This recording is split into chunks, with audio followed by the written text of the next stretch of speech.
So after an extremely hard-fought campaign and polling numbers right up until Election Day that left many people wondering what would happen, we now know the outcome and we know who is our next president of the United States.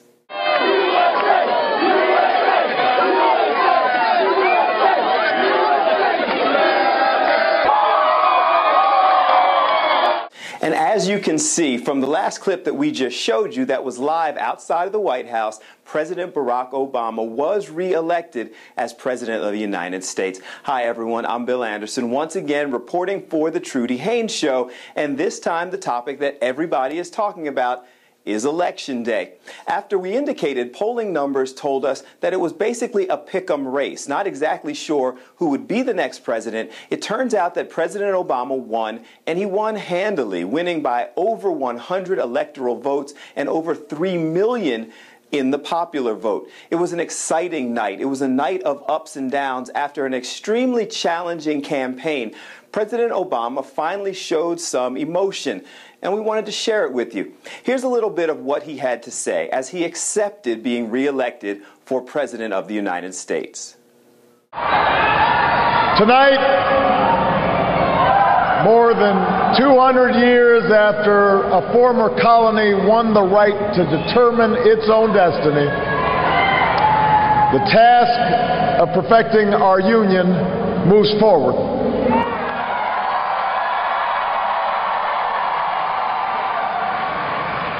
It moves forward because of you. And as millions of people celebrated the victory of President Obama, obviously a very different tone in the camp of Governor Mitt Romney, a somber tone, but also a tone asking for people to work together.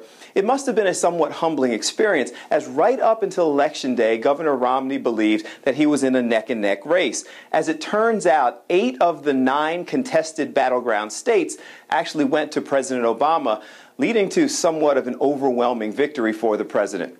So here's Governor Romney thanking his supporters and talking about his plans for the future. I so wish that I had been able to fulfill your hopes to lead the country in a different direction, but the nation chose another leader, and so Ann and I join with you to earnestly pray for him and for this great nation. Thank you, and God bless America. Thank you so much.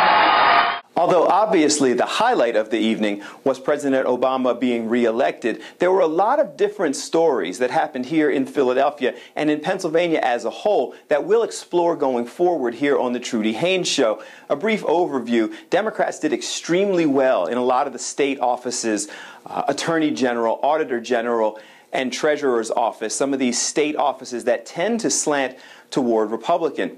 We also had record-breaking turnout in Philadelphia that delivered a 450,000 vote advantage for President Obama. It ultimately allowed him to carry Pennsylvania and move on to the landslide victory. Philadelphia, and particularly Philadelphia's African-American community, set records in terms of turnout. And we'll explore all of that going forward on the Trudy Haynes Show.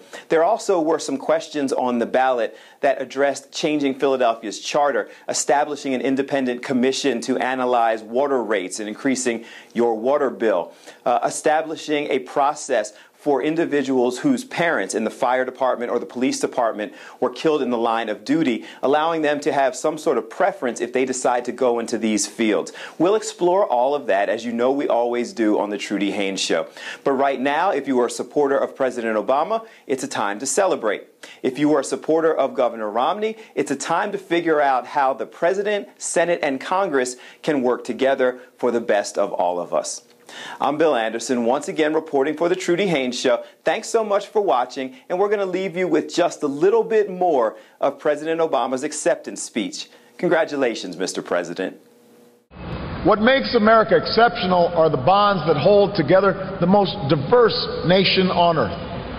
The belief that our destiny is shared, that this country only works when we accept certain obligations to one another and to future generations, so that the freedom which so many Americans have fought for and died for comes with responsibilities as well as rights, and among those are love and charity and duty and patriotism. That's what makes America